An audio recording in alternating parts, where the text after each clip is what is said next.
Kelvin MacKenzie, Eamon's right, isn't he? This is over now. I mean, it was an awful thing to have to witness this morning. I think it's a ghastly commercial experiment by ITV. Right, so the daytime audience for this morning is very important to them commercially. So they try and put these people together, hoping that the public will actually give them a spike, which is true. They will have a bigger audience today than they probably had in years. Yeah, I was watching for one. Right, exactly. Loads of people who wouldn't go anywhere near this morning were now thinking, whoa, and watching for all those little bits that you showed there. However, that will cut, the guilt will come off the gingerbread there, and then it'll be all down here.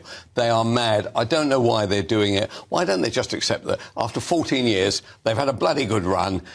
Schofield actually, as this thing, I know you've got some personal angst there, and I don't blame you for it. Actually, he was perfectly all right to me. She was perfectly all right. And actually, they just ran out of speed.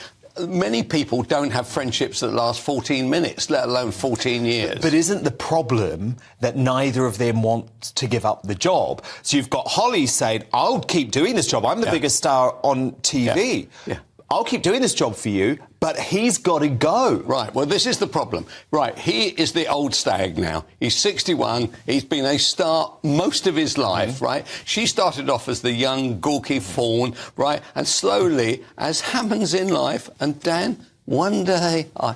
I'm prepared for it in a couple of months, Kelvin, to be honest. I'm sure it will happen. It's happened to it goes like that, and she wants to be free and run the joint the way she wants it. He says, I'm not giving up anything, and that's where the issues are. Every office will know this feeling, except the trouble is it's now played out in front of millions of people, and the tabloids are having a field day. Well, the thing that was interesting to me today, and I wrote about this for the Mail Online, lots of big A-listers are now saying we will have nothing to do with the Right, and they're right, because they don't want to be sitting there uncomfortably where there is a false atmosphere. They're trying to flog a movie, they're trying to flog a musical or something, and suddenly something said something, and one side said, well, I don't really agree with that, and the other, well, what's it got to do with you? They don't need it. There's lots of places for A-listers to go. They don't need to go on ITV. So ITV is going to have to move fast on this, But they haven't moved fast, have they? They could have moved fast, but the issue is, of course, if you are Piers Morgan and you are a tabloid guy, then boom, out the door you go, rather than the weather guy. Or Jeremy Clarkson. Or Clarkson, yes, or Kyle, right, 100 miles an hour.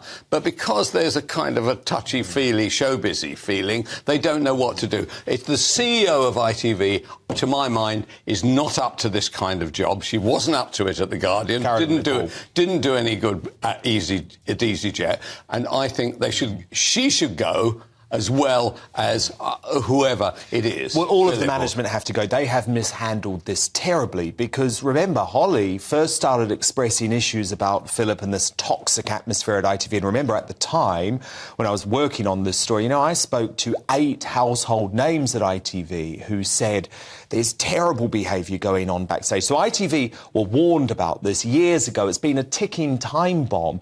And instead, they've allowed it to all play out on air. So at the very least, that's bad management, because what they could have tried to do is actually had some sort of succession plan in place and try and make it look to viewers, as they've done before, that this was Phillip's choice to go. But it's a massive job. It's not going to be his choice to go. It's a massive job, and the Schofield and co do a good job on bizarre shows like Dancing on Ice and that kind of stuff. So there's a high valuation to them. But it's come to an end now, and actually they'd be doing the viewers a favour. Forget about their shareholders. Do the viewers a favour and just stop the row now. Yeah, indeed, because it is painful to watch, that is for sure. Now, we reached out to ITV for comment regarding Holly and Phil's on-screen relationship and received no reply. Kelvin MacKenzie, thank you very much.